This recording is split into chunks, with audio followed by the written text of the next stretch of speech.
Hello, everybody. It's Hilda again, and welcome to COVID-19 Tough Decisions for Business Owners.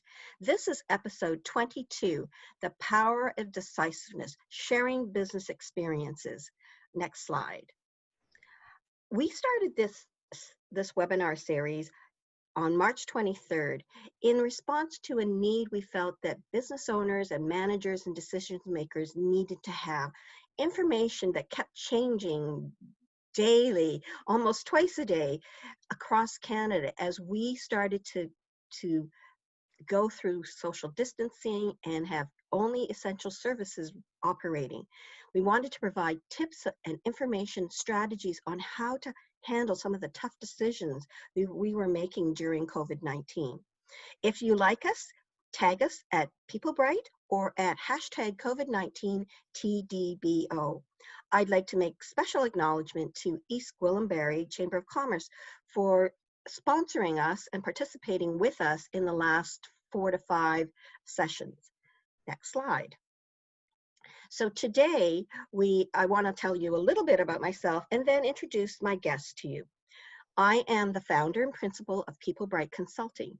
We're a full-service engineering firm, and we created a concept called Connect with Rev Up. It's a management and training series that really help build strong work cultures. I'm passionate about what I do, and I really want to help companies build the best workplaces that they can.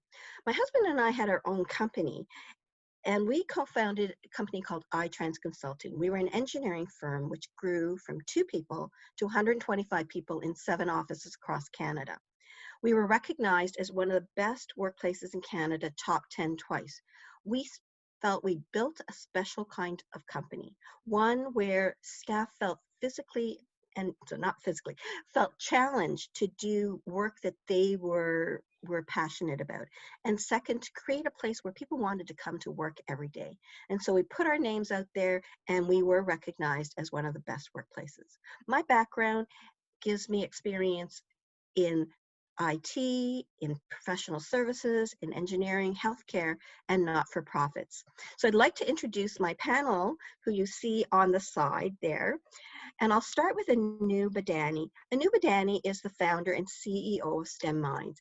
She founded it to empower youth to become fearless leaders by developing agile and a love of learning through STEM, which is science, technology, math, and engineering. She's a passionate innovator and an entrepreneur.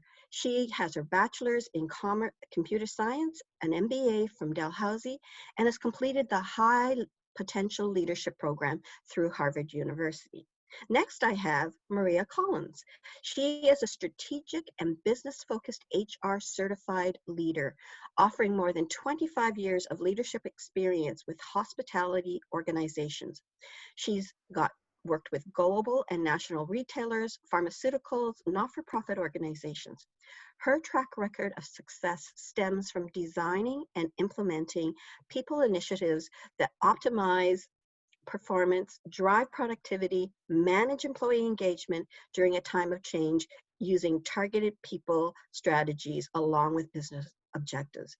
And definitely during this time of COVID, she's proven that. She started not many months before COVID came on, and she has shown that she's been an asset to her company. She's currently the Vice President of Human Resources at Dana Hospitalities, and a graduate of Seneca's Human Resources Management Program. She has her certified designations as CHRP and CHRL.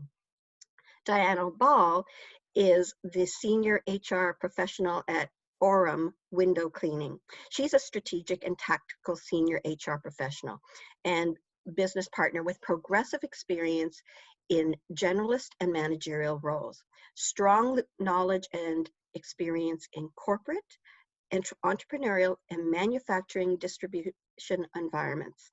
She delivers solutions across a wide range of human resources functions, and particular strength is in program and policy development, management coaching and development, HR strategy, employee recruiting, and relations.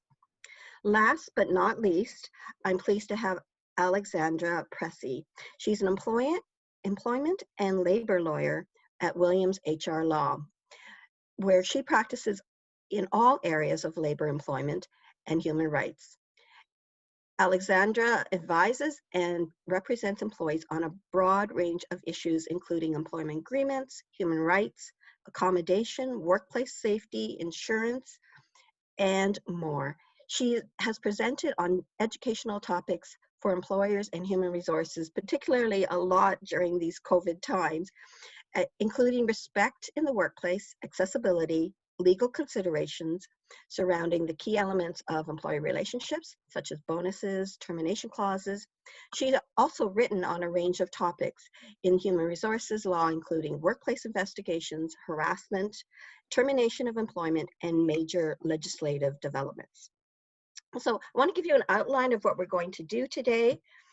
We're going to start with sharing the experience of our panelists, both collectively and individually. And we're going to do this in segments. The first segment will be, what did each panelist do initially at the outset of the state of emergency? And then next, we're going to talk about what are they currently doing as non-essential services are reopening to the public. And we already started having that kind of interesting discussion, particularly getting our haircuts. Some have and some haven't yet. Future plans will be the last segment. And what I want to do is I want each of them to talk a little bit about some of the highlights they're doing. Then I want us to collectively talk about what does that mean, and then move on to the next segment.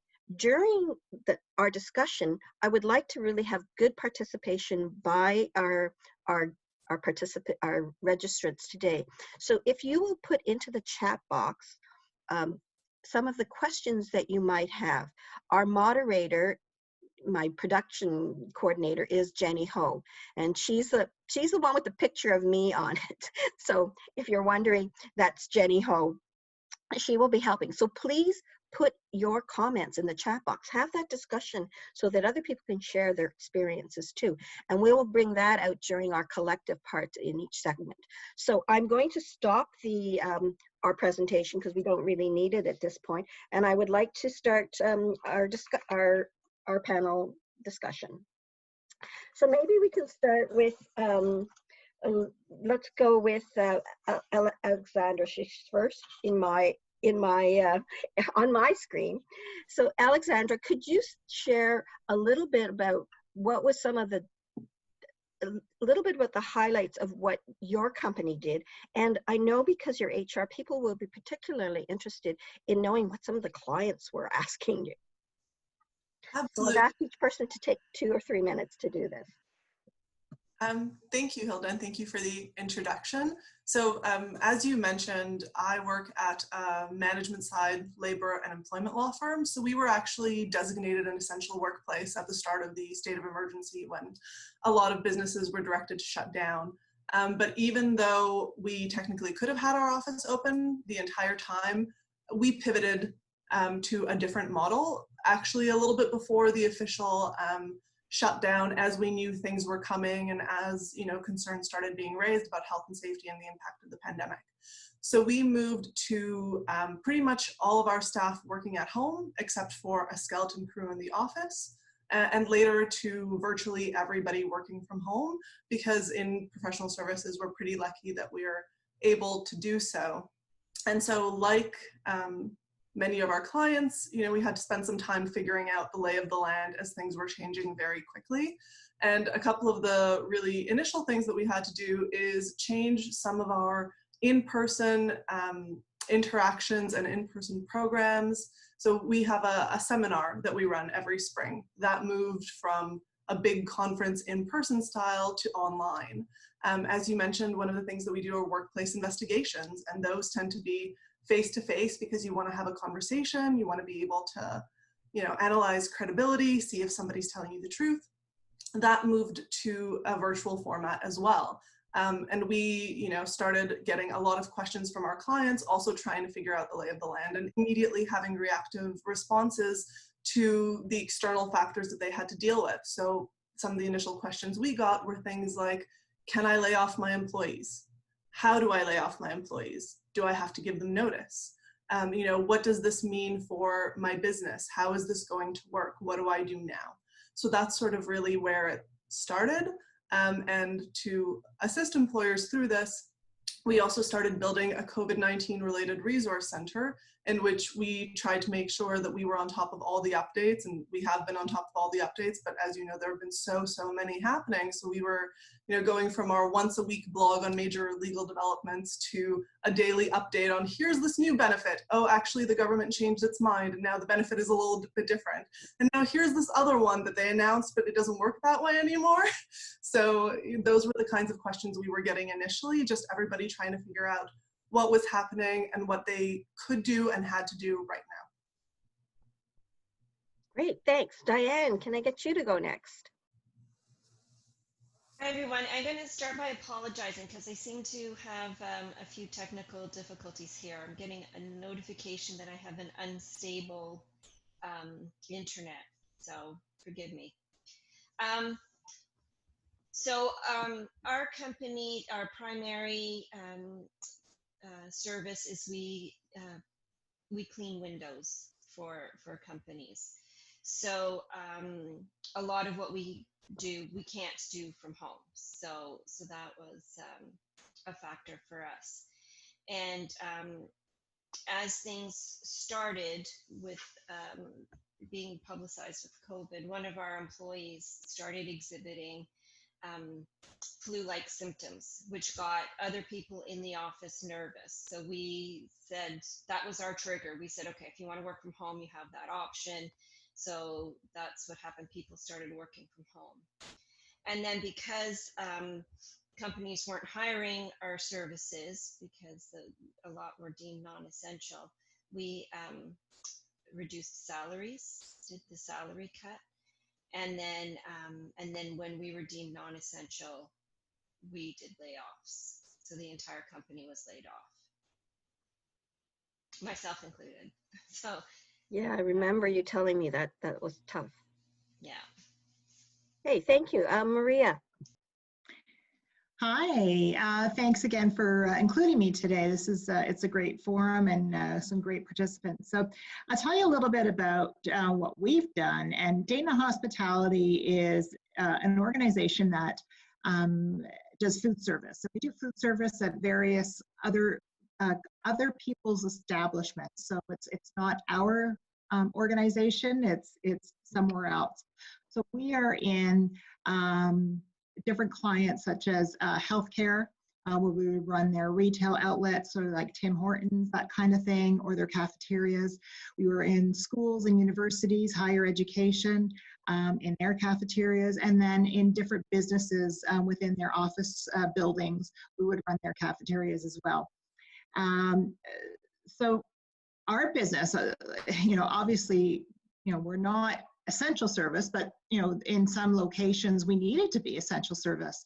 And they, being in schools, at the very beginning when COVID hit, like we were having to be very reactive because one day schools were going to be going on March break, and next thing you know it, they're going on for a 4-week March break, and then they weren't coming back. And so our business had to change and evolve, and we had to be so agile. And so at the very onset, it was the daily and the hourly changes that were going on with the governments. And I'm across Canada, so I had to ensure what was happening in BC, in Manitoba, in Ontario, Quebec, Alberta, that kind of thing. And I had to be on top of all the legislation. So for me, I was on like webinar after webinar after webinar to ensure I was getting the most education I can to be relevant to our organization. So at that point in time, the essential service locations such as hospitals, they were open and we had to continue our business being open, but we had to do some obviously maintain health and safety and start moving into masks. And initially we were like, oh no, the government says we don't need to wear masks, because it's not necessary. And then it was wear masks. And then it was like, okay, well, do people want to be served by someone with a mask on? And you have to deal with all that kind of stuff of what stigma was. But in the end, the best thing for the organization and for our customers and our clients was to wear a mask, wear your gloves. You know, we had the face shields, we had the whole kit and caboodle, and we had to change our model of how we served our clients. In addition to that, you know, from our client perspective, a lot of our organizations were not essential service, so there were several layoffs. There was, you know, one day I had to lay off close to 1,000 employees. That was traumatizing.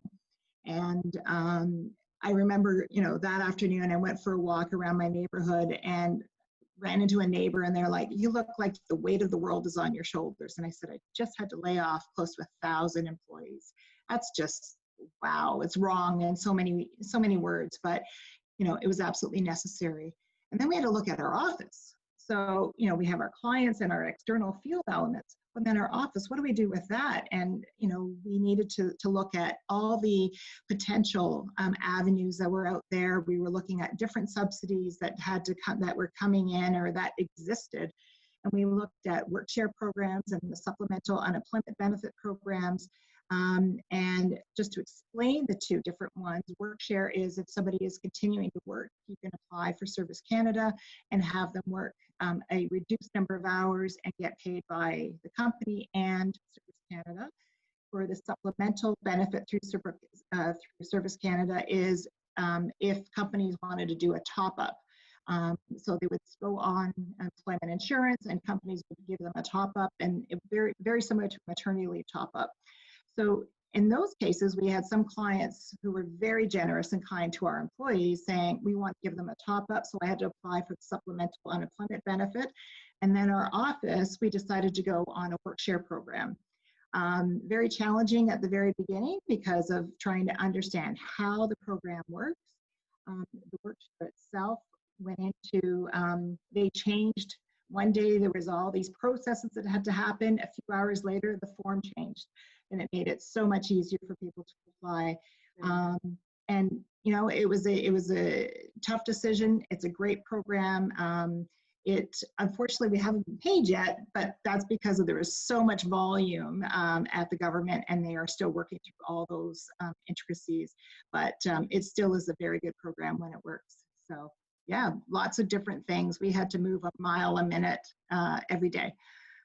Thank you for sharing that, because I even forgot about the fact that you had to keep up with all of the national changes, like province by province.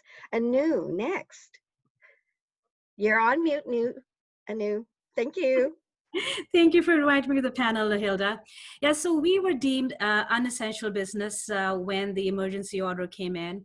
And coincidentally, I had my whole team in the office that day, and we were preparing to open up our March camp just the following week.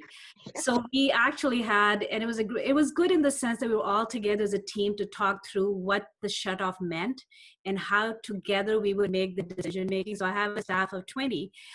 So it was very critical that the communication lines were kept open with the employees so they understood what that meant to them, because everyone has bills to pay and it's a very sensitive time. So we collectively made a decision that, okay, shutting down makes sense. So I had to shut my learning centers down in Aurora and Markham. And basically I kept 3 staff on board. Everybody else went on temporary layoff that day.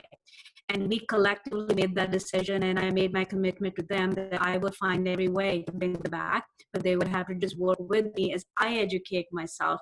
I did not know about the workshare plan until that day, because right away when that decision made, I went and hunted what my options were.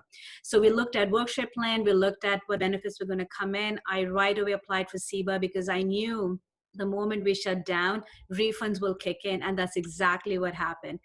Every business, I was in a growth trajectory, so I had major refunds to issue to clients because of canceled programs, as well as businesses that was booked that I had to cancel everything. So it was a huge financial hit. So having access to cash was very critical for me.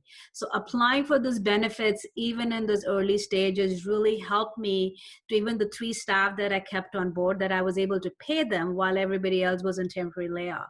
So during that phase, we actually pivoted all our in-person programming to online virtual programs for kids. And I'm a B Corp business, so social impact was very key to me. This was not the time for for price gouging. So I literally went down to recovering my costs and running all my programs just at cost, so I could make programs affordable for families while we all went through this as a community. I wasn't alone. Every parent was equally impacted with their employment and their status. So this was choices we made, and I'm grateful for that, because we were able to ride the wave. 15 weeks post-COVID, we're still running our virtual camps and growing, which has been wonderful. But because my learning centers were closed and I had access to laser cutters and 3D printers, and we heard all of this news about health workers struggling to get PPE, we joined a grassroots community organization, Ontario PPE, and we actually opened up a facility to produce face shields and masks for healthline workers. And I had a group of volunteers that accessed my learning center. So the learning physical real estate was being used to produce PPE, while all my teachers started working from home virtually to deliver virtual programs. And the moment wage subsidy was announced, I put all my staff on wage subsidy. I brought everybody back. I couldn't afford the top up, but we all collectively agreed that everybody was happy to be back at work than just sitting at home. So in this whole journey, one thing was critical was that open lines of communication, me being vulnerable with my employees and telling them what I'm capable and not capable of doing, and let them be part of the decision making with me, so they were educated as I was being educated. And I have to say, during that early stages of COVID, that connection with employees was very critical to operate during the COVID phase, because we all were in this together. We all were in this together to help the community, help the healthline workers wherever we could. And that's how we kind of managed that early stage. Well, thank you for sharing that. I want to kind of share also what I did to help people to realize that. And when I first heard that we were all going to be on non-essential services and only essential services, I thought, oh well, we'll hibernate, we'll get prepared, we'll market ourselves and get ready for post-COVID. And then within like a half a day, I suddenly realized, wait a minute, I'm in HR. They need me. They need to know what's happening, that there's wage subsidies available, that there's going to be layoffs. And my team and I got together on the Monday and we said, we need to do something. We need to help people. And within 1 week, we had organized, sent out Eventbrite, and launched our webinar series. We had 23 people signed up on that first day, and we were doing 2 a week, providing information. And at first, like Marie, I tried to stay abreast of everything that was going across the provinces because I wanted to make it Canada-wide. And I thought, I cannot do this. I cannot do all this research. It was like writing a paper every 2 days and presenting it to people. So I started to focus on Ontario and a few other provinces as I got information. So it was very critical for our company to really be out there helping. We did not charge anything for it. So just like I hear from some of you, it was community service. So if I can summarize, and we're continuing to do that. One interesting thing is we had a client that started working for us, and they wanted to do something with their AODA plan that they wanted posted. I'm like, who does something like that during an emergency, state of emergency? And it was because that company actually needed to do it for compliance issues. So I did have a nice, really 10-day kind of product that I was working on. So that kept me busy, but again, wanting to do and help the community. So just to recap what we've heard and then open it up for discussion, those that are on the chat, if you've got questions related to this section, please bring them forward, and I know Jenny will coordinate that with us.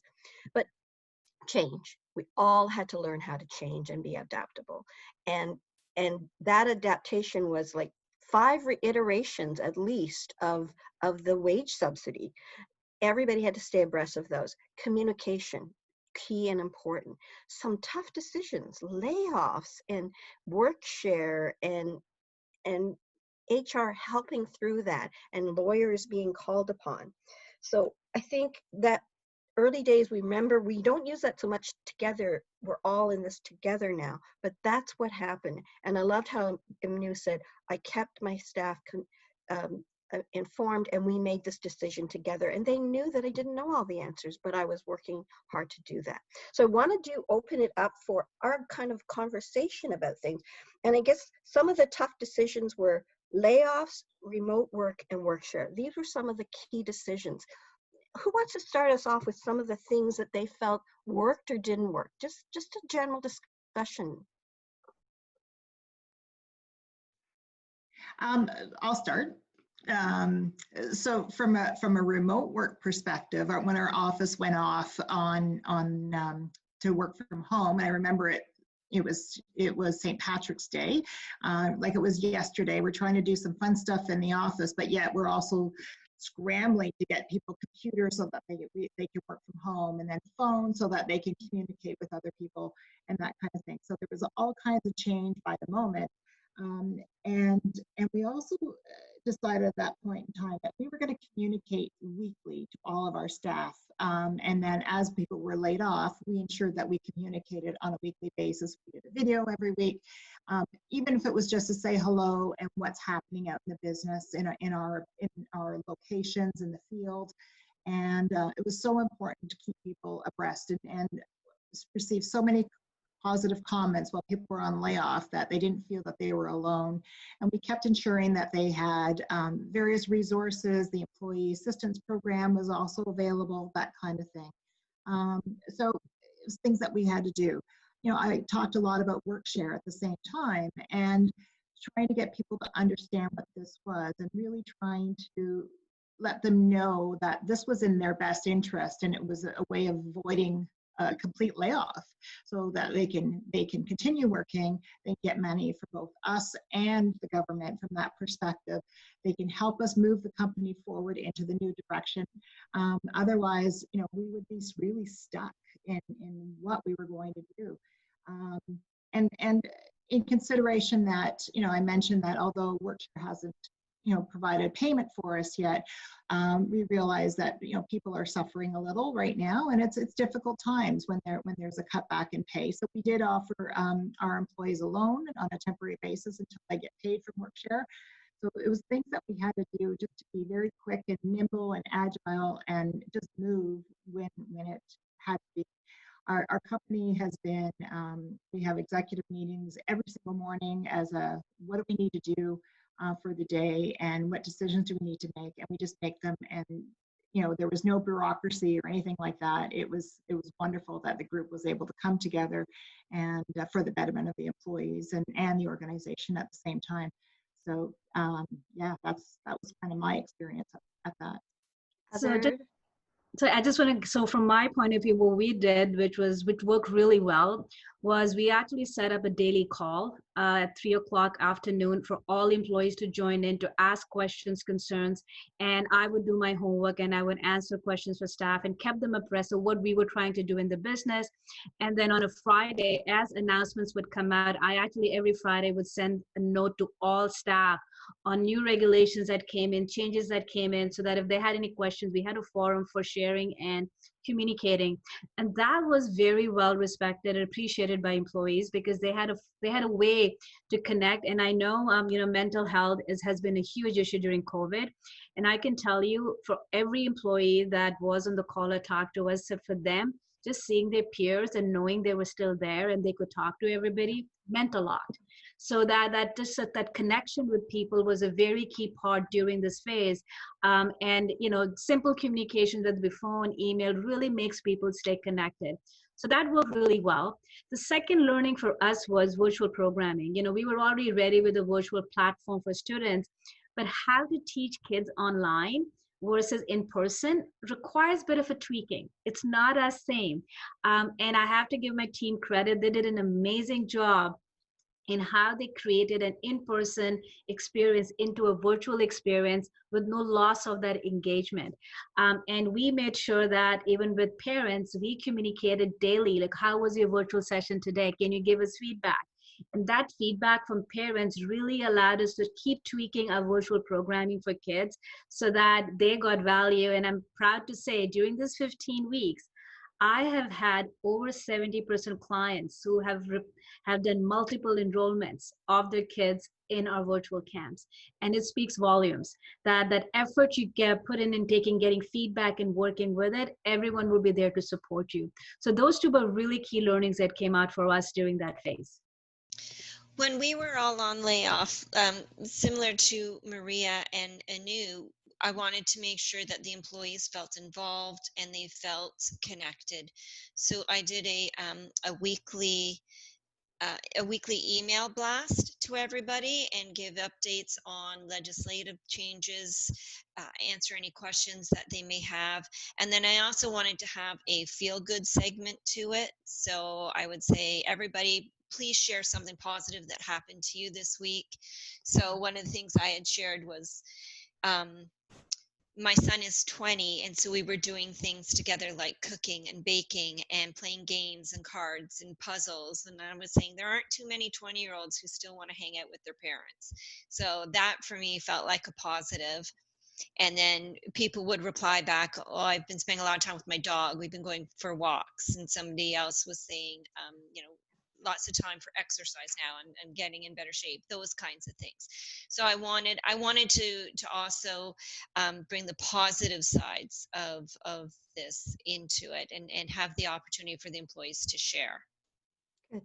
Alexandra, you want to comment in, and then I think we will ask questions out externally, and then I think we do need to move on. Like, I think we could spend half a day talking, but I think people get the flavor of how, sharing these gives us ideas and validates some of the good things we did, and maybe, I could do that better.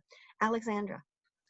Well, absolutely. We did some similar things to what everybody else has already mentioned. Communication is always key in most things, and communication was key for us. And again, pivoting to the same virtual experience, so instead of having weekly team meetings in the boardroom, we started having weekly team meetings on Teams. And then in our different subgroups based on the roles, we would have more frequent meetings and touch points. And for our clients who were asking us, what do? We said one of the key things is really what all the rest of you have said, keeping yourself abreast of all of these things that are happening. Yeah. Because part of the issue is that everybody's getting this information at pretty much the same time. And employees really need to know that they can trust the business and rely on the business. And part of how you can demonstrate that you can be relied on is by knowing what's going on. For us internally, we were lucky in that, it was a good thing for us to know what was happening, but it's also our business to know because we have to share that with our clients. So we spent a lot of time gathering that information, keeping in touch, making sure that, everybody was connected and, trying to make sure that we also communicated to clients some of the things that may be pain points really early on, because a lot of people just had to pick up and leave. A lot of businesses shut down and everybody had to move overnight. So they were facing issues like employees working in offices that maybe weren't monitored for health and safety because it was a home office that the employer hadn't had a chance to vet, or facing ergonomic issues because they didn't have a proper ergonomic setup. So those were all the sorts of kinds of things that had to be dealt with really early on. But yeah, the information gathering and communication is just key and really continues to be to the present moment and will be in the future.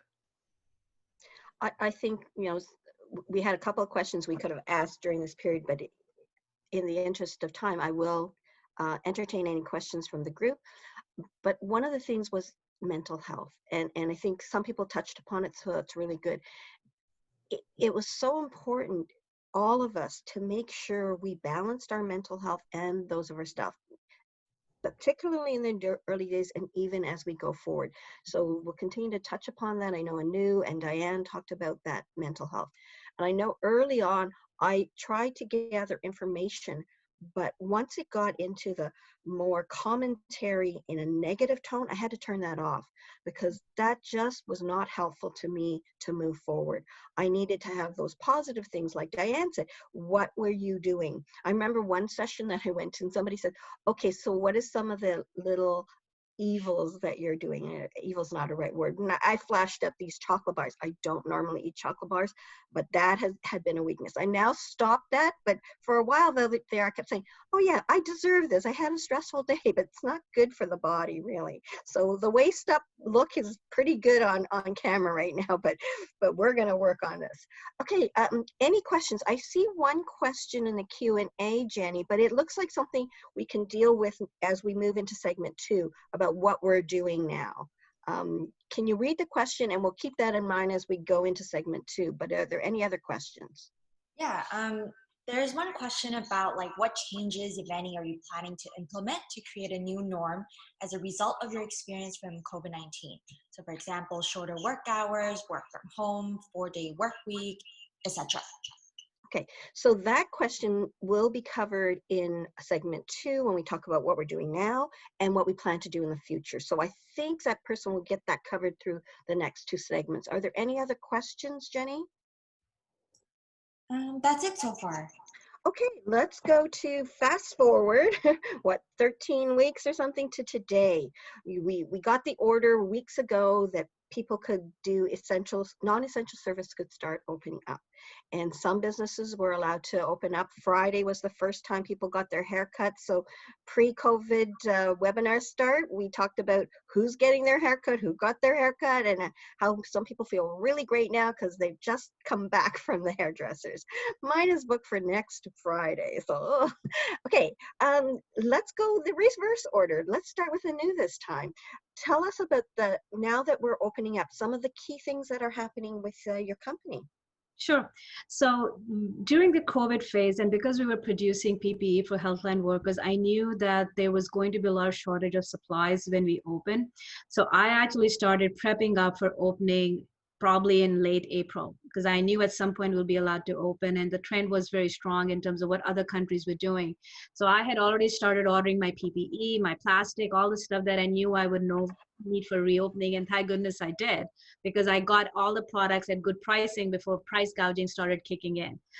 So I think being ready for what's happening was very key part to our decision-making process. So one of the first things we did actually risk assessment on our business, that if we were to reopen, what would that look like? What were the risks we would have to reconsider in our interaction with clients, with students, and in general as a business, and also with employees? And that risk assessment actually drove a lot of the steps and decision we would make. And the risk assessment template actually came from the government website, where they had said, use the sector guide to see how you would open. And that was a starting point to decisions we would have to make. So we started with getting COVID ready by making sure we had supplies, chemicals, everything we needed in place. We updated all our policies and procedures to align with the sector guidelines. And that was a really good thing. And there were 2 things that I did that were very helpful for me. I actually connected to Ministry of Health, York Region, through access@york.ca email, the generic email they had. And I'm glad I did that, because I got connected to a health inspector assigned to me that I could interact with and ask questions. So I've been working with that and vetting, validating my policies, procedures, framework to make sure that it is aligned with what the Ministry of Health is expecting. So that was really good to kind of get that in place. I also connected with CMHA, the Canadian Mental Health Association, saying, okay, what are resources that I can share with families, students, employees, so that I had a repository of information to share, which was again wonderful, because that gave me a lot of tips and tools and resources to just send to employees, say, hey, if you're having issues, there is a place to go and get help. So that was also good for employees to have. We actually also got our staff trained in COVID health and safety. So I had them join and do the certification with the Ministry of Health as well, which again, at least staff would train, 1 staff was trained and certified. And then from there, we actually had a full training module built for staff. What would new open look like? And we put that into play. And then now all staff are getting trained on all the new procedures, norms for their own safety and that of our clients, which are students. So for reopening, we have designed, shields for staff and for children as well on baseball hats. just to kind of get creative to create the social distancing where it may not be possible. We're implementing desk shields to create partitions for children to work with us once we open.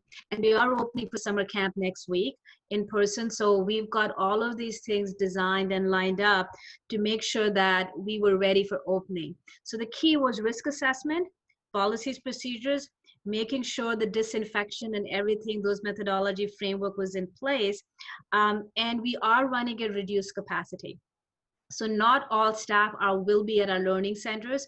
So we are keeping some staff work virtually, some work on site, and follow the Ministry of Health guidelines in terms of cohorting and making sure there is no commingling and things like that. So those were all the steps. The sector guidelines were actually quite well done, even though there were conflicts between the federal guidelines and provincial. But I think it's worth a read to see what applies to your business and put those processes in place. So those were the things we did to kind of get ready, staff ready, and have our place ready to welcome children into our place with all the communication and protocols in place. It's so like you, Anu. So resourceful, well planned. I just love it. I'm so glad you're on our webinar today. One of the things that we've been doing for us was we were always, I think, forward thinking. We would be telling people, you need to think about, people are coming back from CERB because CERB was going to be done, or the layoff episode, a time period was going to be coming to an end, or we were reopening. So 2 weeks in advance, I would be telling people what to do. And you validate being resourceful, being proactive, and planning. You saved a lot of money with the PPEs, right? Before the price gouging. Yep. Maria, your turn. Thank you. And I just want to do a shout out to Cece for asking that question. So thank you very much for asking. I'm going to take it from two different perspectives, the office and then the field as well. So of course, I talked previously about all the health and safety initiatives that we had to do. We were actually had guidelines in place, and then the government put out the guide for restaurants and what we had to do, and we were already ahead of the game, so which was fantastic. So at least we knew what we were doing was definitely in the right direction. So when we looked at how are we going to serve food to our guests that come in to feed kind of thing, they previously it was buffet style. We had to completely cut that out. Excuse me, and even like self-serve coffee. Well, that became that can't happen anymore. Bringing in your own dishware and your own cups. Well, that had to stop. So we worry about the sustainability aspect, which is so important to us. But, we had to stop and say, okay, you know what, we're going to make your coffee, we're going to put your cream and sugar in, and, make sure that there's as much contactless as possible in order for you to have your coffee. And everything had to come behind plexiglass, shields, all that kind of stuff. And they had to be built very quickly in order for our business, because we had to rely on when our units wanted to open. And it was based on their timeline, not our timeline. So we had to move quickly. And a shout out to one of my employees who decided that he was going to make plexiglass shields for all of our locations. So, and he did that over a weekend, which was fantastic. So, we had to make do what we had to do, at the time. When we looked at our office, one of the things that I decided to do is let's ask the office what they want. So I put together an employee survey of, what do they think is going to work best for them when you look at from a health and safety initiative, the common areas that we're going to be in, how about, all of a sudden they were a 5-day a week in the office, switching to going to work from home. It's been 3 months. What does that look like going forward, and wanted to get their input just to make sure that we were doing things based on what our employees wanted. So important to get their feedback. And so we're now in the process of determining what that is going to look like. And we will continue doing a work from home aspect to some degree as well. And definitely ensuring that our common areas are completely well sanitized, and employees, because we're a small office, we're really the support team in the office. we have our payroll, HR, health and safety, marketing, finance people in the office. So, we have to rely on ourselves to kind of, work together and make sure that we're kind of sanitizing things as we go. So if it's doorknobs, make sure that you're, using hand sanitizing or wiping them down and all that kind of stuff. It's a small enough office. We have to support each other and make sure that we're doing this for the betterment of everyone. And really, it was about how did I know how to do all this? Well, I don't just know how to do it. I had to rely on the support of our HR community, what other organizations were doing, and some of the panelists are on this HR community that, we ended up sharing things. Okay, what are people doing here? What are people doing there? And, you take the best of all worlds and you make it work for your organization. And it seems to be working really well. Alexandra. So certainly what we're seeing right now is a hyper focus on health and safety. And in certain industries, health and safety has always been really paramount and something that a lot of time and energy is devoted to. In a lot of other industries, health and safety is important. Certainly employers have the obligation to take every reasonable precaution in the circumstances to protect the health and safety of their workers.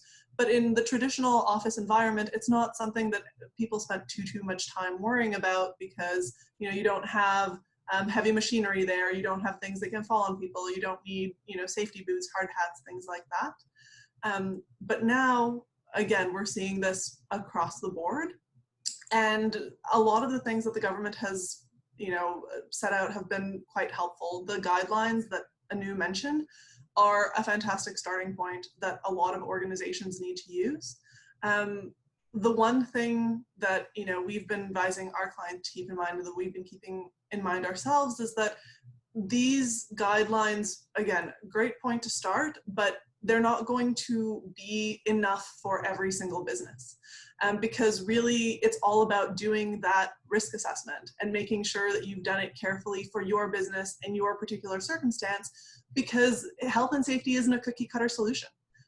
Depending on the kind of work you're doing, the kind of interactions you have with clients, whether your staff are in the field or just in the office, whether you will be continuing something like work from home for a while, just how your space is laid out, and whether you're a 20-person office in 8,000 square feet or whether you're a 20-person office in 1,000 square feet is going to make a really big difference. So there are, there's a lot of value, and it's just so key and foundational to make sure that you've done that risk assessment so you can demonstrate the due diligence and say, here's everything we've done, which will help you from a health and safety standpoint, because, a few years ago in Ontario, certainly the fines for violations of the Occupational Health and Safety Act were raised very significantly. It's up to $1.5 million for corporations now, and up to $100,000 for supervisors individually, because they have obligations as well. But part of doing the risk assessment is also because it helps you get that trust that we were talking about early on. Because a lot of what's happening now is employees who are saying, well, yeah, we'd like to come back to work. When are we coming back to work? What's happening? Now that they're being recalled to work, are saying, well, I'm not so sure. I don't feel comfortable. And a lot of what a business can do to overcome that is just to be proactive and make sure that risk assessment is done fully, so that in the communication recalling employees to work, you can say, well, here's everything we've done. Here are all the new measures we're taking. Here are our new policies. And that way you can sort of cut some of those things off at the pass. And you're also prepared when there are further questions. And all of that helps smooth the transition back to work. And in addition to this sort of focus on health and safety generally, there's more of a focus on aspects of health and safety that always were there, but weren't that much of a focus, like WHMIS, the Workplace Hazardous Materials Information System. As employers are using now chemicals in the workplace they may not have been using before, there's more actual deep cleaning, sanitization, harsher chemicals are being used by more people and more often. That's something that employers are also having to turn their mind to make sure that everything is labeled properly, all the safety data sheets are in place, everybody is properly trained on how to do these things so that there are no accidents and no hazards. And through all this time, what we're also seeing is that things have actually kept changing. So certainly, I think, Hilda, you said, we're 5 iterations into the Canada Emergency Wage Subsidy. Just a few weeks ago, the government released a regulation to say, all of you employers who are worried about your staff on temporary layoff and the layoff period may have been running out if they were just on the 13-week layoff in a 20-week period, now nobody's actually laid off. Everybody is on a leave. But not really, because there are certain exceptions that also you need to. And you have to read through the fine print on that one too. But I said, they're working on it. They've got to be coming up with something soon. And sure, my husband says, look. I said, yeah, I was expecting something like this. Yeah, no, for sure. I mean, certainly something had to be done, because this was a cry from all employers saying, what are we going to do? We've never had to lay off anybody before. Certainly, in years past when we were revising employment agreements and suggesting to employers, in addition to your setting out duties and setting out hours of work and making sure your termination clauses are tight in there, you also want to make sure that you reserve the right to actually institute a temporary layoff in accordance with the Employment Standards Act. And we get but we've never laid anybody off. Probably 1 in 100 probably followed the legal advice, because people said, no, we don't have that. We'll just leave that one. Termination agreements, yes, they put it in, but that took about 20 years to get going. I'm going to now move to Diane, but if you want to wrap up in 30 seconds or less. Sure. So the last thing, other than the changes still going on, that is really key, is that mental health piece.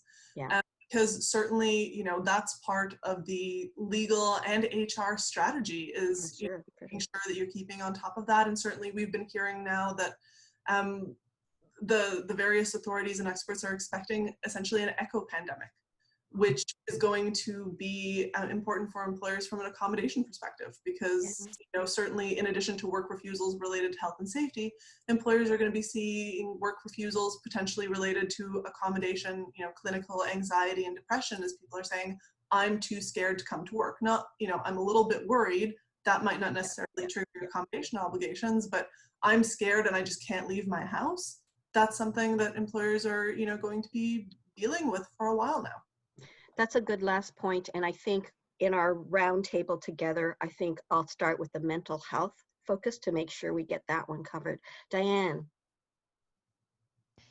So we diversified. And so where our main focus had been on window cleaning, we started providing, importing and distributing PPE. So masks, gloves, and wipes. So we were able to do that. So then we recalled people under the CEWS program. And so there was a lot of education for the employees in terms of CERB versus CEWS, and you can't use both. And then there were some employees who needed to repay the CERB because there was overlap. So there was a lot of education and communication surrounding that. And so now we're in a mass hiring frenzy now, trying to staff our warehouse so that we can appropriately fill our orders for the PPE. And then with that, there's also, we have to make sure that our employees are properly stocked with their own PPE and that they're trained on how to use it and with social distancing and whatnot. In our office environment, we have removed some desks in offices where there were a group of people in the same area. We removed some desks so that there's proper social distancing.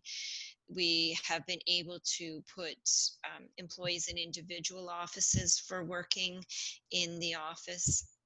And then when we have in-person meetings, we make sure that we're properly distanced in the meeting room, and then we give the employees the option to attend the meeting virtually if they want. We have recalled employees and given them the option of working from home 2 days a week. and most employees are taking advantage of that and enjoying that. And we've also changed some of our policies. And then what Alexandra is saying is the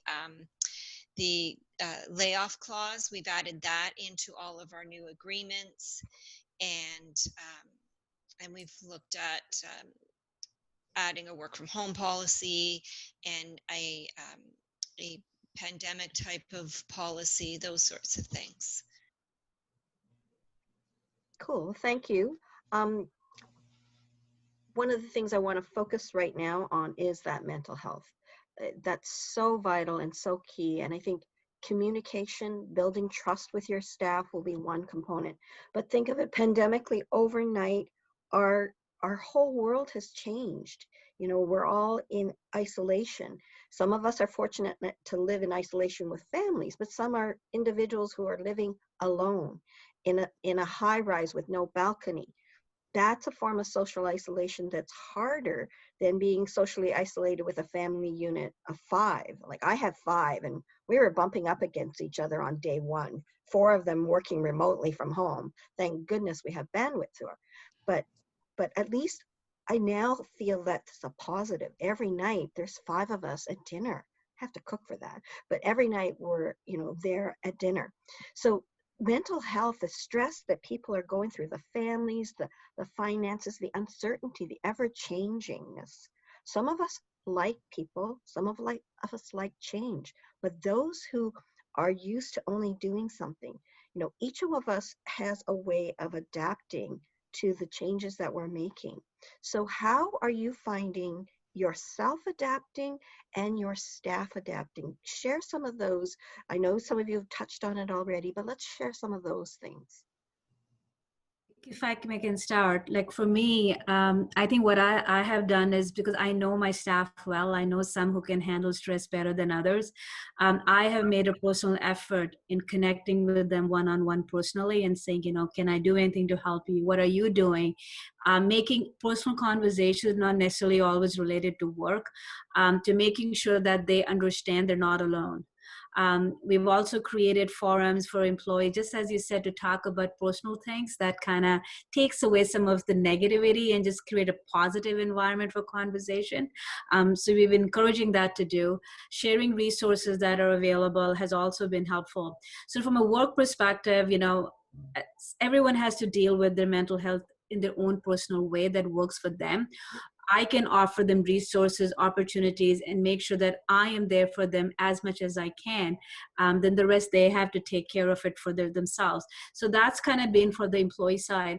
And personal, even like yourself, I've used this time very effectively to have good camp family time. Enjoy my time with my boys. My kids have been cooking together, cleaning together.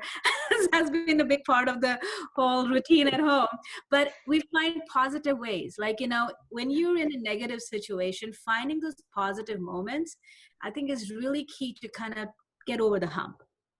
And that's what we've been doing personally at home and also at work, making sure that the dialogue is positive. And if there's negativity, there is a way for outlet, because you don't want people to feel like that they have to keep it all inside. Let them vent if they need to vent, because it's important. So we've used more of that personalized approach of both employees and at home, so that we can balance the conversation and make sure people know where they can go if they need help.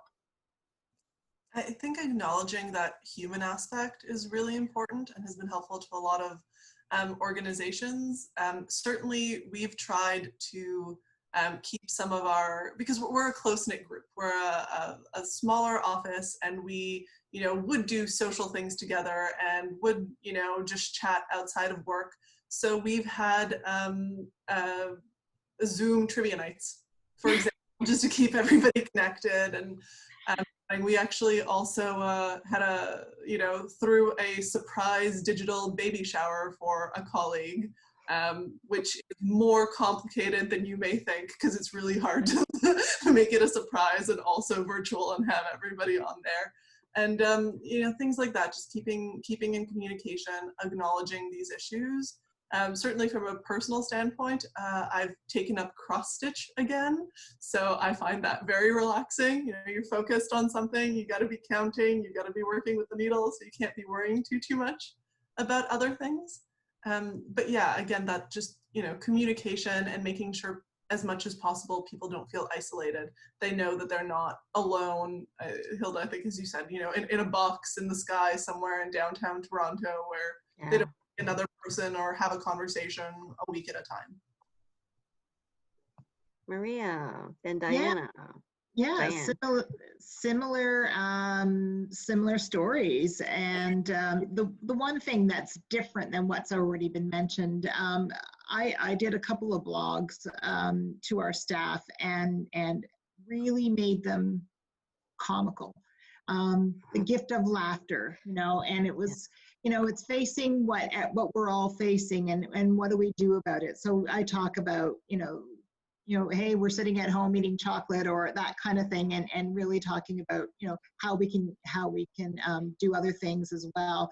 I talk about our hair, and let's kind of face what we're all going through, and the gray marks that are in there, and people just came back to me and said that was, some of the funniest things I've read in this whole timeline, and it really brought us back to reality, is that we're all in this together. We are dealing with everything, and it's really important that people feel that they're not alone in what they're feeling. And essentially, what I did is, by having communications with our staff and Zoom meetings and things like that, you'd hear some of the things that they're challenged with at home, and then I made a fun story about it. And so that's how it happened. But from the other things from a stress management is, we'll end our meetings with what have you done with respect to COVID, and what are some of the things that you're doing. And you hear the different things that people are building, or that I started to refinish a table, something I've never done before, and I thought, why not? Let's try it. So I'm almost there, almost finished.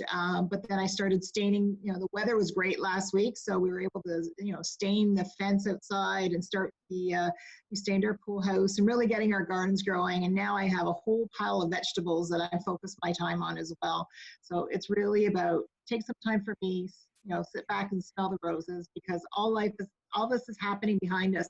We're all in it. We got to deal with it, but take time for ourselves to make sure that we're healthy. Yeah, I think it's important to stay in a stress zone like here.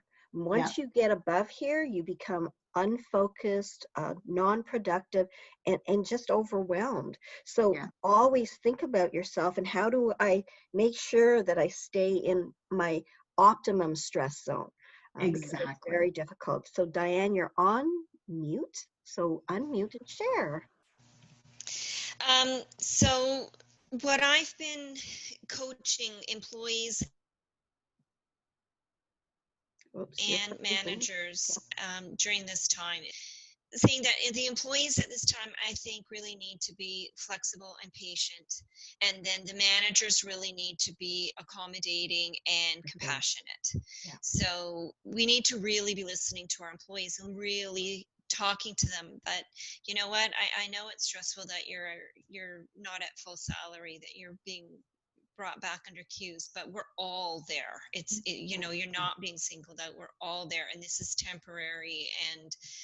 And I feel like we want to encourage everybody to see that as we're a team working together to get the company back on track and back to full functioning.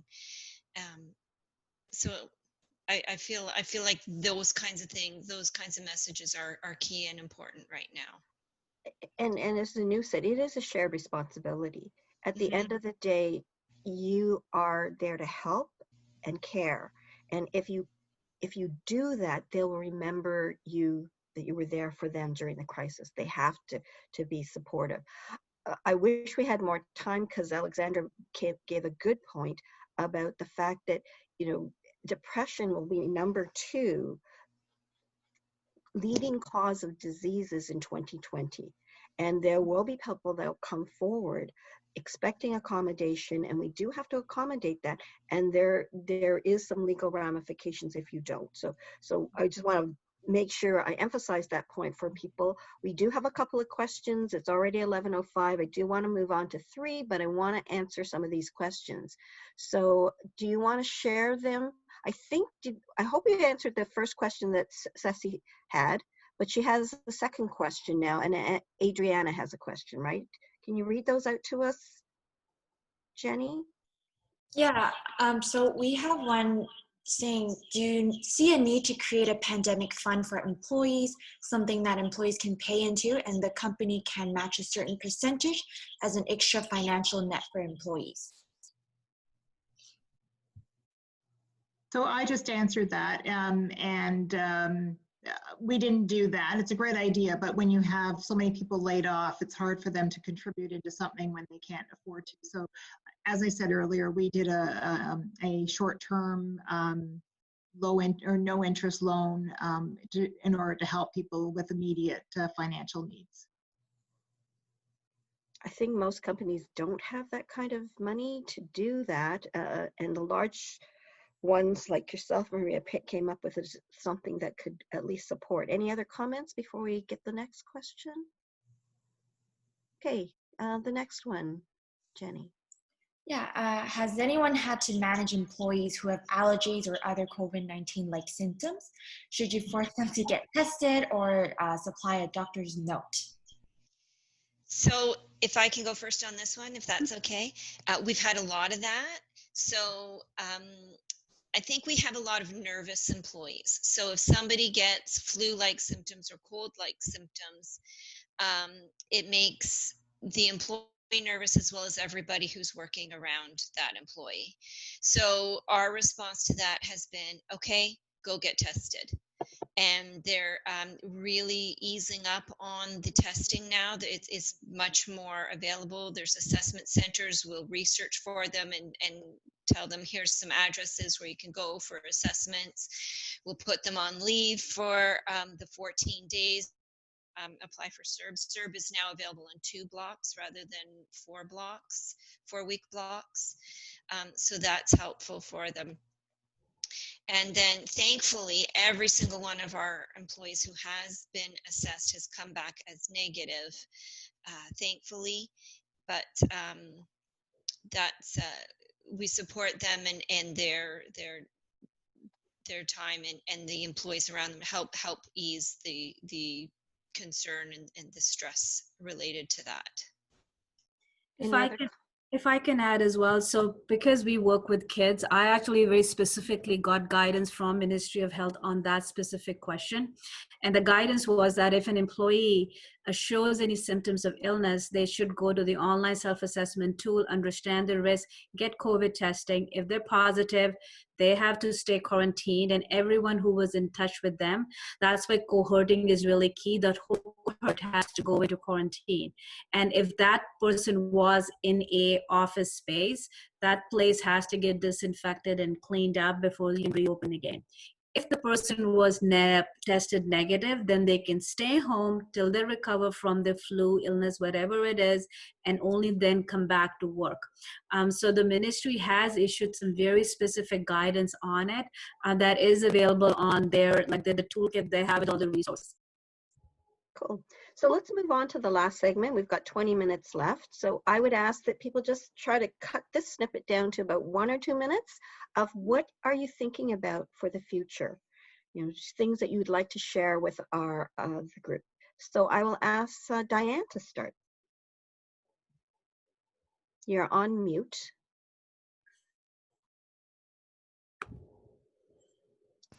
I'm sorry, were you talking? I'm sorry, I froze up again. I didn't hear what you said. What are some of the plans your company is thinking about for the future? And 1 minutes. Okay, sorry. It looks like we're going to continue with providing PPE and diversifying our services. We are continuing to do the window cleaning, and right now we are hiring. Great news for the hire part. Mm-hmm, mm-hmm. Anu. So for me, we did really well in virtual programming. So in the future, with our in-person program, virtual programming is there to stay. Now we're going to keep evolving that offering because we've done really well. I am investing more in digital marketing right now, just because we actually, through this COVID phase, had a silver lining that for the first time, we actually got national and international audience joining our virtual programs.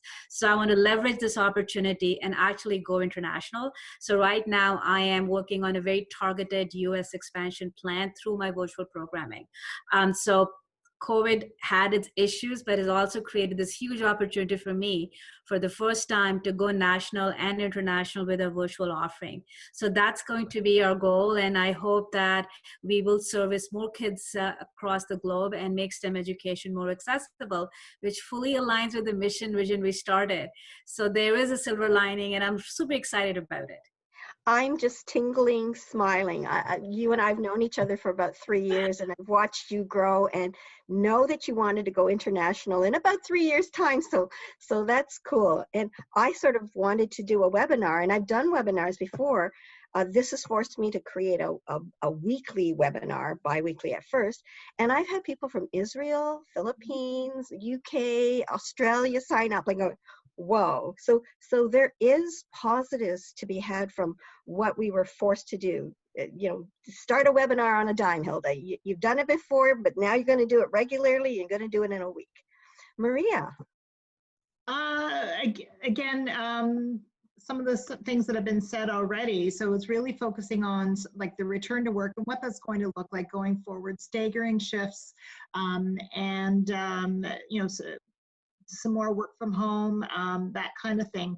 But when you look at the food service element of the business, it's really it has a whole new degree of, from a health and safety perspective, of how we're going to be doing that and social distancing, and I think this has really forced all of us, like everybody and every restaurateur, to really think differently about service and how that's going to be from a food perspective to ensure that everyone is getting the safest food and being served in the safest way.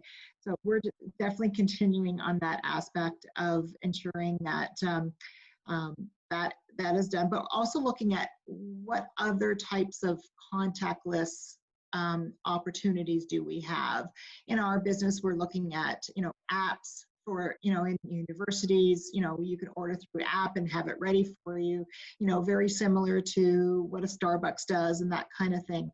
So it's for us, that's quite advanced for us to be doing that. So and other avenues from a food service for our clients and what they're looking for. So it's really about the client at the end of the day and how can we please them. And we're small enough and agile enough that we will move very quickly on things. That's the one thing about our organization.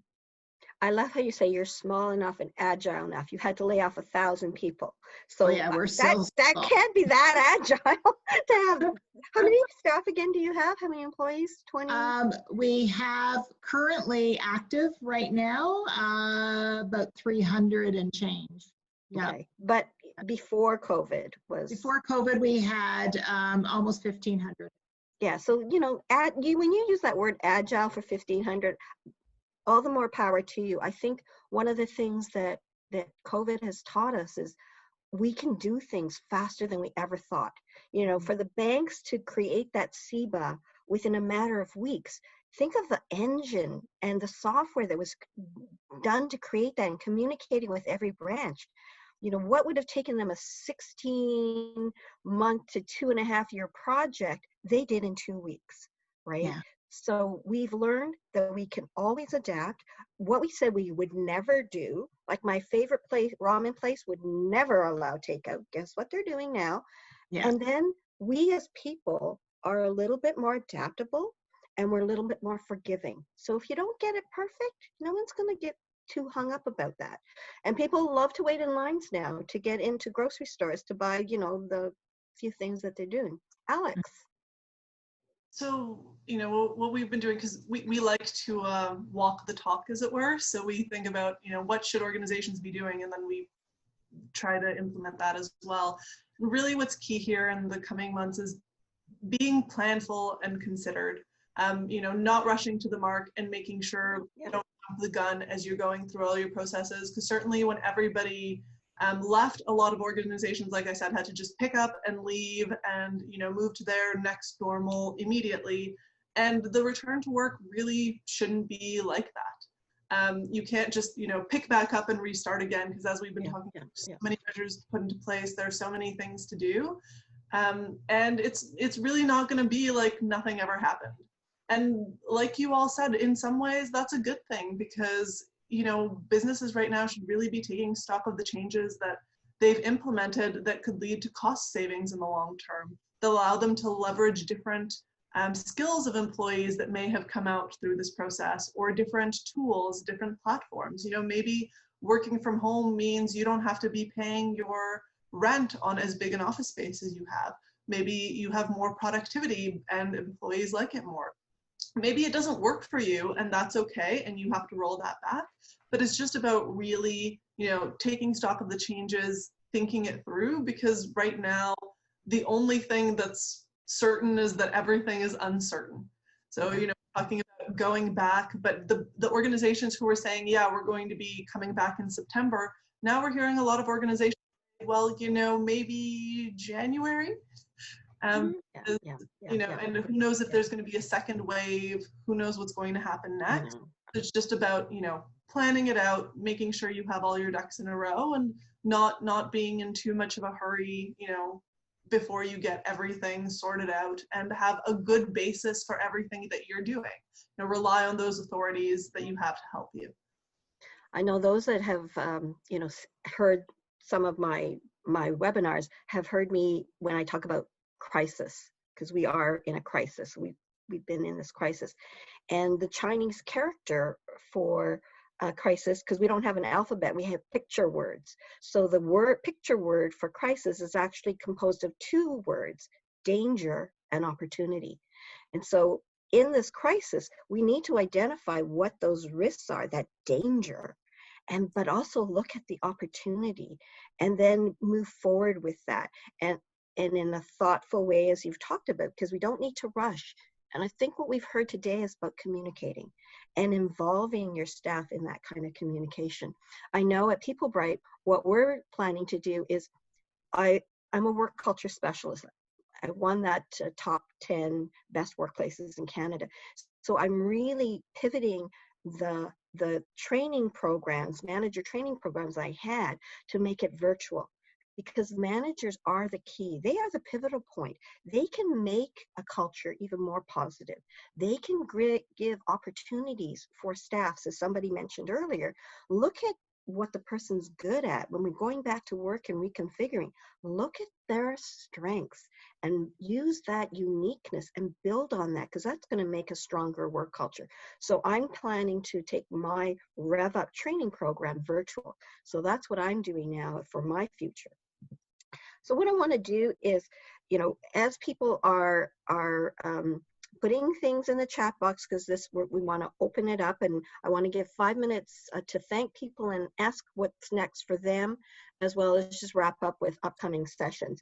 So in the next 7 minutes that we have, what are some of the things that you feel are major transformations that you haven't already shared, or you want to quickly summarize with regards to your business?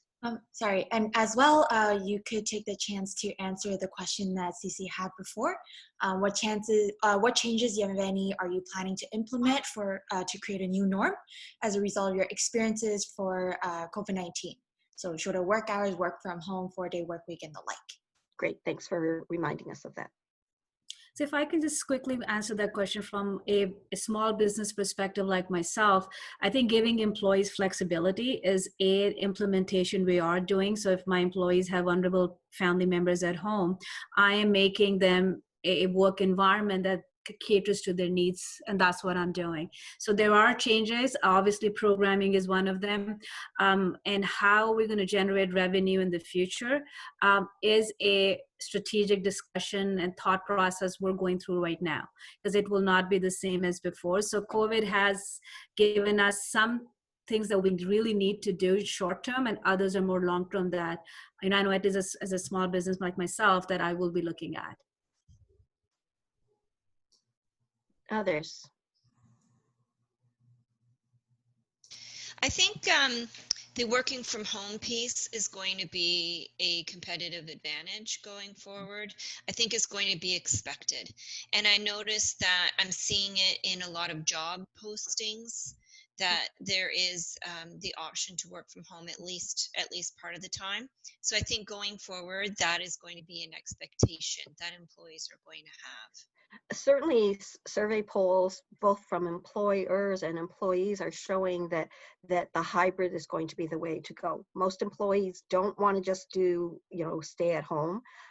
They miss the being in the office, and employers see the benefit of the reduction in workspace and other possibilities, as Alex said, but they still want their staff to be there from time to time. So I think the hybrid is the way, best of both worlds for everybody concerned. Other thoughts? I think certainly we've seen a lot of businesses be considering whether that's something that they're going to want to keep, but also what that's going to entail going forward. Because one of the things that employers are having to deal with is that when you're working from home, home is the workplace, which means all of the regular responsibilities apply, your health and safety responsibilities, which means you have to vet that at home workplace. You have to make sure that it's properly set up. So then, do you allow employees to take office equipment home from the office, beyond their laptop, maybe their chairs or other, furniture and related items. If you're going to be downsizing your office, maybe you give an allowance. For some businesses, that we've heard from, working from home doesn't work for whatever reason. They've tried to do it in the interim as much as they could, but it just isn't optimal. And it's really not going to be around forever. Others, like you've said, it's almost expected, and there's a new opportunity for employees and employers, because where you're working virtually for employers, that means your recruitment pool is now vast. You're not just looking for people who are maybe, a driving distance around. Maybe it's further, even if you want them in the office and it's just going to be periodic. They don't have to come in every day. Maybe they come in once every couple of weeks. So certainly there are a lot of changes that employers are thinking about leveraging. And a lot of them are just, going to depend on what happens next, because if everything stabilizes, probably the return to work trajectory is going to continue. If we do have a second wave and, the state of emergency starts tightening up again, some employers are preparing for the fact that they may have to, pick up and go back again and go almost entirely work from home, and how that's going to impact their businesses. I know we have a question. Jenny, want to share that with us? Yeah, we have a great question here about Black Lives Matter. So while we are in COVID-19, there are other social issues that have emerged, such as Black Lives Matter. And so the company that this person works for has addressed that issue. Was Black Lives Matter an issue that your businesses addressed or touched on as part of mental well-being? I can speak about our organization. We did touch on it. We didn't feel that there was a big concern, but we did want to make sure that we were addressing it appropriately. And our president did a statement out to our employees and our clients as well, that we are certainly a respectful, equal opportunity employer, and racism is definitely not a part of our business of what we want to be in, and we will address that during the process. But it's we also found that it was a very delicate topic at the same time, because a lot of people found it offensive at the same time. So we obviously wanted to be very cautious as to how we were addressing the issue. I just wanted to add was, like, we're a B Corp certified business, so inclusion and diversity is core value of our business. It's never a second choice or an option. We've always communicated that, and I have a very inclusive and diverse team. So as a small business, as my business, we did not have that issue. Everyone knows if they have concerns, there's a place to ask and raise questions, and my team has never felt like that there has been any form of a discrimination or racism or non-inclusion in anything we do. Everyone comes in at the same level. hierarchically, we don't have that. We're all peers to each other. So that culture was very key in making sure that there was no anxiety about it and that we were able to address if there were any issues. Any other comments? Any other questions, Jenny? And I think we probably should switch over to the slides shortly. Yeah, there's actually one more. So we have someone who is asking for a draft to do an internal risk assessment. And I know that Anu has shared a resource, so I will share that to the attendees as well. But any comments from the panelists? The one thing that I just, want to reiterate again is certainly there are a lot of helpful resources and tools out there, but again, it really has to be very specific. So while all of these things are a great starting point and certainly will, help you consider, they're not going to cover everything that you need for your workplace. And so it's very, very key that you, as part of the risk assessment, if you're going to be working in the office, take a walk around the office, take a look, leverage all of those resources in terms of what the government is suggesting and what the possible pain points for your particular operation are, and build out from that. Because if you stop at the template or just the guidelines that the various levels of government or public health have put out, Yeah. It may be that you're not actually being sufficiently due diligent and you haven't really assessed your risk. I think too, it's walking mentally through what an employee might do, where they might walk, how do they start their day, so clean the desk. So it's just following the person from the time they get in to the time they go home. Then you'll remember the routines, like going to the bathroom or the lunch, what happens. And if you have a safety committee, then get the feedback from them or somebody who's always so detailed oriented about that kind of thing. You'll know, oh yeah, we should get this person's input on that. That will certainly help. Any other thoughts? And Jenny, you can probably switch to the slides now as we're wrapping up this section. Any other thoughts? Well, next slide. I really appreciate the questions, next slide, that we've had today, and your responses. Sharing your examples, I think, is such a richness for everybody because they learn from some of the things that you shared. That pat yourself on the back, you've done a good job, or hey, that's an idea I think I should introduce. The key elements I heard was really communicate effectively with your clients, with your staff. Show that you care. Create a work environment that is building trust, inclusion. Be sensitive to everybody. Be forgiving, which everybody is. And I think we are undergoing such change, and we can't be forgetful of the fact that COVID, a second wave may come. There are places in China right now that are back in lockdown because things have happened. So we need to be cognizant of that. We have had episode 22 today. So just sharing a list of the 21 episodes we've done, from managing the tough decisions right through to mental health and how to do difficult conversations, cash control, and we'll continue to do that. Next slide. We do have a YouTube station, so you're welcome to subscribe to that. Everybody will get a copy of the slides today, as well as the link to YouTube for this presentation, so that if you want to hear it again, you can. One of the things we do at People Bright is we like to help people, and we offer a free 30-minute strategy call for any aspect of the business, whether it's about the HR side, whether it's about the training programs that we offer, or just as a strategic business person. I've been in business for 20 plus years in various businesses, so I understand. Anu is a great resource if you ever want to know anything. She is so business focused, and I think she shared some of her proactivity. We've been very fortunate to have so many other, guests here today that really have given us this richness from an HR, from hospitality, from all the different things that they've done. Next slide. I want to share with you the upcoming webinars that we have every Wednesday from 10 to 10:45. We will take a break on Canada Day. I was so glad it arrived on Wednesday, so we'll have a break.